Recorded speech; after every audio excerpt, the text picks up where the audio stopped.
Canga FM 106,3. Primeiro lugar, em todo lugar. Comunicando, Rose Castro. Agora sim, estamos de volta com a nossa entrevista. Dizer para vocês que a gente vai até às 18 horas, então a gente tem bastante tempo aí para conversar sobre direitos do consumidor.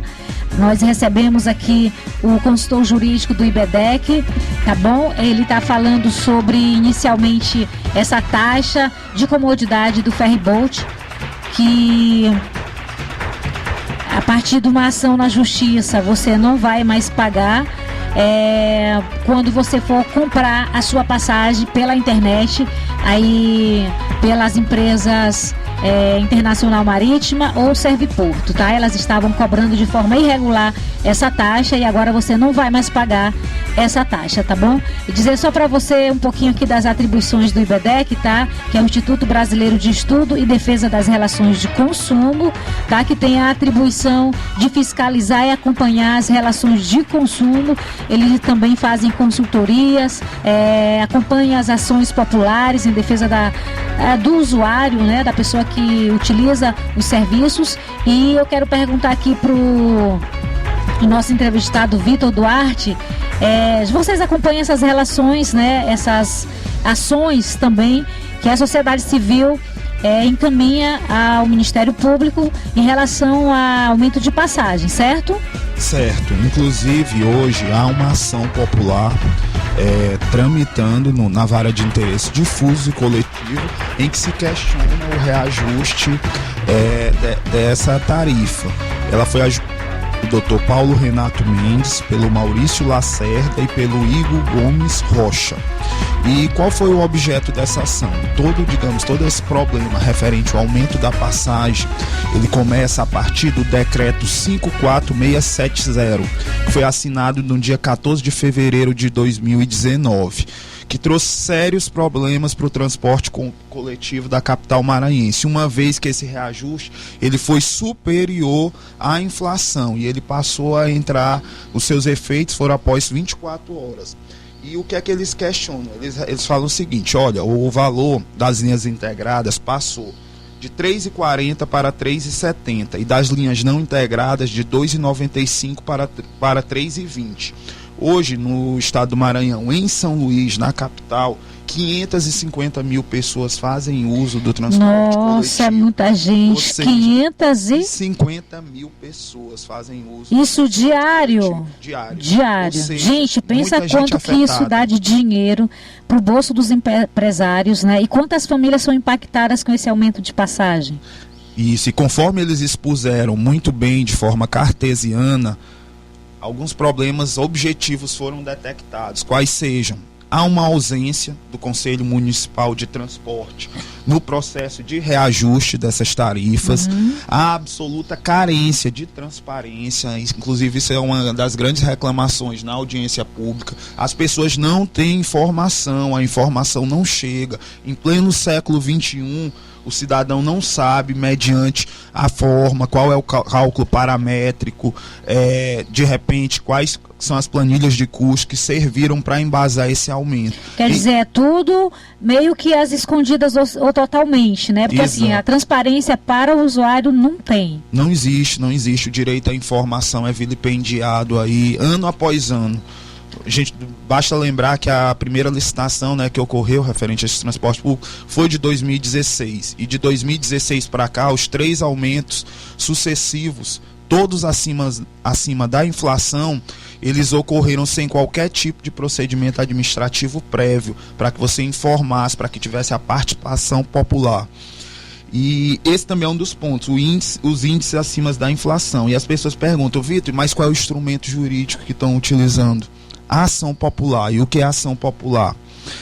A ação popular define, a Constituição define que qualquer cidadão é parte legítima para propor ação popular que vise anular ato lesivo ao patrimônio público ou de entidade de que o Estado participe, à moralidade administrativa, ao meio ambiente, ao patrimônio histórico e cultural, ficando o autor, salvo comprovado má-fé, isento de custas judiciais e do ônus da sucumbência.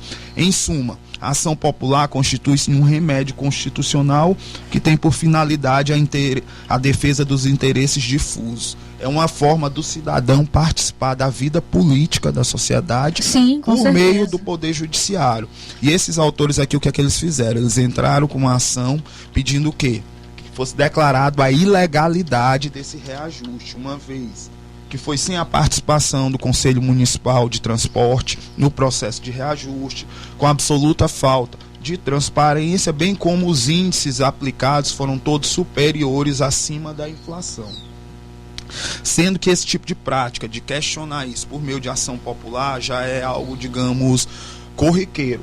Isso já aconteceu, tanto em São Paulo, em Curitiba, em Palmas, a gente já tem exemplos concretos que servem de precedente, de referência aqui para o estado do Maranhão. Até mesmo para o Poder Judiciário está debelando esse estado de ilegalidade.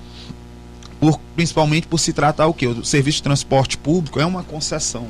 Com certeza. Então ali você tem que respeitar a modicidade das tarifas, o dever de informação, a própria proporcionalidade e razoabilidade que o caso exige. E no caso do estado do Maranhão, a gente tem, digamos, tem um regulamento dos serviços de transporte público, que no seu artigo 35 ele define o seguinte: Tranquilo. a concessionária, previamente ao atingimento da data de reajuste prevista no edital e no contrato, encaminhará documento contendo os cálculos de reajuste anual, bem como os dados referenciados na fórmula paramétrica. E o parágrafo 1º diz: a documentação para instrução do processo de reajuste deverá ser encaminhado em prazo não inferior a 30 dias ocorridos antes da data base de reajuste anual. Ou seja, você tem um procedimento a seguir para que você implemente qualquer tipo de reajuste, qualquer tipo de aumento. E simplesmente aqui em São Luís a gente desconhece a existência de qualquer procedimento. Inclusive eu estou questionando a própria sociedade, se alguém tiver conhecimento. Não tem. Se existiu esse tipo de procedimento, Não se tem. adotaram algum tipo de providência, nos avisem. A gente também tem interesse em saber. E ainda que tivesse existido, uma ilegalidade é clara. A falta de disponibilidade da informação. Da informação. Hoje Não foi disponibilizado para a sociedade em geral. Ou seja, de todo modo, eles estão prostituindo princípios e valores, regras, deveres. E a administração pública tem esse dever de dar publicidade a seus atos administrativos, porque ele está tratando ali do interesse público. São decisões fundamentais que afetam a vida no cotidiano. Hoje a gente sabe, tem pesquisa do IBGE, o Brasil atingiu um ponto, as capitais brasileiras, inclusive São Luís, que 18% do orçamento familiar é todo direcionado para o custeio de transporte. Superior à alimentação. Ou seja, né? A gente vem numa crescente aí e nossas autoridades públicas não fazem um mínimo. Verdade. Eu não estou dizendo nem que de repente esses cálculos eles foram corretos, mas eles sequer existem. Sequer existem essas planilhas de custo. Isso é revoltante. Hoje em dia a gente reclama tanto da precariedade do serviço, mas como aquilo lá está a serviço, se o básico não está sendo feito, isso é meramente um aspecto formal de procedimento. E se você for analisar o conteúdo em si, o caso se torna ainda mais grave. Uma vez que de todas as capitais maranhenses, de todas as capitais brasileiras, somente 2 teve redução no preço do combustível, que foi Brasília e São Luís. 2019, você está falando? 2019. Olha, pessoal, essa informação, assim, nós estamos aqui entrevistando o consultor jurídico do IBEDEC. Então, assim, preste bastante atenção nas informações que ele está passando, que é extremamente importante para a gente que usa transporte público, para nós consumidores em geral. Certo. Então, aqui ele está falando informações importantíssimas. Olha só, São Luís e Brasília. Isso. É isso? Foram as duas que não existiu aumento de fato do combustível. Teve redução no ano de 2019. Então, 2019, quando há redução, certo. E outra informação a gente tem o aumento de passagem. E outra informação que eu já queria no trazer. comecinho do ano, já no período do carnaval, que é aquele período que a pessoa está meio dispersa, né? Isso. Não presta muito atenção aí no que as autoridades fazem. Então eles aproveitam o carnaval para já dar esse susto e para já aumentar a passagem aí. Assim, e os empresários sempre alegam, o que eu acho mais incrível é que eles dizem assim, viu? Tô ouvindo. Vitor, eles Sim. dizem, a gente não está tendo lucro, eles sempre alegam, né? Sim. E as empresas não conseguem sobreviver porque a passagem é baixa e tal, eles não conseguem recolher o suficiente para se manter. Aí sempre vem aquela velha pergunta: se eles estão tendo prejuízo, eles alegam sempre o prejuízo, por que eles não entregam a concessão pública? Exato. Você poderia me explicar? Essa concessão pública é algo que parece que dá muito dinheiro, né? Tudo isso passa justamente pela transparência, pelo direito à informação. Hoje nós não temos. Cadê as planilhas de custo? O que foi que levou o chefe do executivo a determinar esse reajuste? Essas empresas, na verdade, é o consórcio. Eles também não são obrigados pela lei a se adequar àquela questão da lei da transparência? São sim. Então eles estão... Inclusive, são uma série de requisitos objetivos que eles estão descumprindo. Tá. E o poder público, em especial municipal, tem que levar a efeito a revisão desses contratos. Tem que fiscalizar. No entanto, o que a gente vê é uma atuação, de certo modo, omissa, né? E o que é que chama mais atenção, o que é revoltante? Inclusive aqui eu estou com a tabela aqui em mãos, porque o que é que acontece? Em especial na situação maranhense, em novembro de 2019, a gente teve pelo quinto mês seguido um cenário de deflação. Existe o IPCA, que é o Índice Nacional de Preços ao Consumidor Amplo, que ele serve de referência. E por 5 meses seguidos, esse índice do preço dos custos dos consumidores, ele foi de deflação. Houve redução, houve diminuição. Qual a razão para existir esse aumento do preço? Porque 2 grandes variáveis aí você não teve aumento. Seja o preço do combustível, seja o Índice Nacional de Preços ao Consumidor. Mas em São Luís tinha que ter, né? Oi? Eles tinham que meter a mão no bolso do consumidor aqui em São Luís. Tinha, né? Infelizmente. Eu trouxe aqui para vocês, no ano de 2018, o valor da tarifa era 3,10. O aumento em relação ao ano anterior foi 6,89%, sendo que o índice de inflação do INPC foi 2,07%. Qual a justificativa para ter esse descompasso entre 2,7% e 6,89%? A mesma situação ocorreu em 2019. A passagem foi para 3,40%. Ou seja, um aumento que no ano passado já tinha sido de 6,89%, sendo que a inflação ficou em 2,07%, passou para 9,67%, quase 10% de aumento na passagem, sendo que a inflação ficou em 3,43%. E o mesmo problema se replica em 2020. De 3,40 foi para 3,70 a passagem, um aumento de 8,82% no preço da passagem, sendo que a inflação está em 4,48%, o dobro, praticamente 100%. Ou seja, e o que deveria servir para justificar, embasar isso? Uma eventual planilha de custos, pelo menos para a gente aferir formalmente. Entendi. Isso sequer existe. Dizer onde que eles gastam, por exemplo, o que eles arrecadam, não é isso? Sim. O que eles gastam com manutenção, no caso ali dos terminais, que esse ano praticamente caíram na cabeça aí da população, né? Foi preciso aí muita denúncia, principalmente aqui nesse terminal da Praia Grande, que o problema é muito sério. O consórcio de empresários que faz a gestão desses terminais aqui em São Luís é uma vergonha, uma verdadeira vergonha, né? Porque mal cuidam da limpeza, o mais importante, né? Porque se você tiver a coragem de utilizar um banheiro desses terminais, realmente você merece aí um prêmio, porque é complicado. Então, assim, isso fora a estrutura, né, que a gente viu aí, o teto desabando. Então, assim, eles não, de forma nenhuma, deixam claro as informações para o consumidor.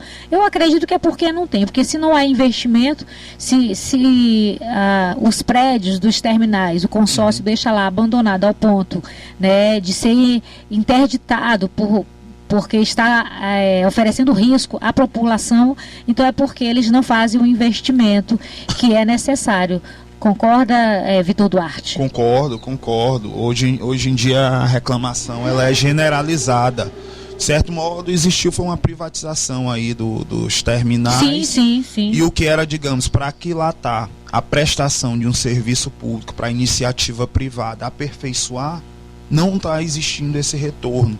Qual o sentido do poder público abrir mão dessa, digamos, dessa prerrogativa, desse dever dele e fazer essa concessão em serviço em favor de um particular, sendo que ele está explorando, está tendo retorno econômico, está tendo lucro e não está entregando um benefício de fato para a sociedade.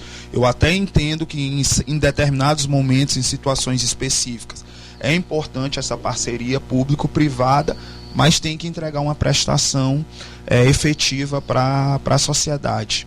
A nossa sociedade sofre muito, essa é a verdade. E por vezes o clamor público não tem chegado às nossas autoridades, que ficam de certo modo silentes. E em meio a tudo isso eu queria reforçar uma informação que eu trouxe. Uma vez que pela primeira vez as despesas de consumo das famílias com transporte ultrapassam os gastos com alimentação no Brasil. É o que indica a pesquisa de orçamentos familiares, divulgada no fim de 2019 pelo Instituto Brasileiro de Geografia e Estatística, o IBGE. Os gastos com transporte sozinhos hoje consomem 18,1% do orçamento familiar médio. Portanto, um aumento desse ainda tem um aumento exorbitante na área de transporte público, sendo que a gente já sabe que aí o trabalhador brasileiro, principalmente aquela parcela mais vulnerável da população, que quem usa de fato esse serviço são eles, ainda tem que arcar com todo esse ônus, sem ter sequer um mínimo de qualidade. Hoje em dia, um trabalhador que se desloca de uma extremidade a outra para trabalhar ali, ganhar um salário mínimo, ele gasta 1h30 para chegar em casa. Num ônibus de péssima qualidade. A gente sabe que hoje houve redução, inclusive, do número de assentos para caber mais gente. Incrível, a pessoa viaja ali, faz o percurso todo em pé, tudo para otimizar, para maximizar os lucros. Então isso é revoltante. Eu quero assim que a sociedade ludovicense saiba que existem institutos sérios que militam em favor deles, que brigam pelos direitos deles, e aí é uma luta diária. No nosso caso, a gente atua por meio do Poder Judiciário, mas a gente gostaria de, inclusive, fazer essa ressalva que é importante que a sociedade civil esteja sempre se organizando, que esteja sempre cobrando, que esteja ocupando os espaços. Por quê? Porque isso daí é até inerente ao próprio conceito de democracia. Sim. Hoje em dia se fala muito em democracia e eu queria dizer aqui para vocês qual é meu conceito de democracia. Democracia para mim é um poder que é de todo mundo e ao mesmo tempo não é de ninguém. Portanto, ele é volátil, ele é transitório, ele é passageiro, ele exige participação. Então, seja da forma como você achar adequado, participe da sua sociedade. Participe da sociedade ludovicense, tente interferir na vida política. Os canais que existem são variados. Converse sobre política, converse sobre as melhorias que você precisa providenciar na sua cidade. Procure se informar quais são os órgãos competentes de fiscalização. Se você visualiza algum tipo de situação que você acha abusiva, que você acha cruel, que você acha revoltante, procure o Ministério Público. Ele é o fiscal da lei. Procure o PROCON, que é o órgão de defesa ao consumidor. Procure o IBEDEC, que a gente também está aí atuante. Às vezes a gente sabe que tem muitas demandas reprimidas. Sim, com certeza. Às vezes as pessoas não sabem para quem recorrer, para quem se reportar. Mas procure esses canais, procure denunciar, que somente assim a gente vai conseguir alterar a nossa realidade.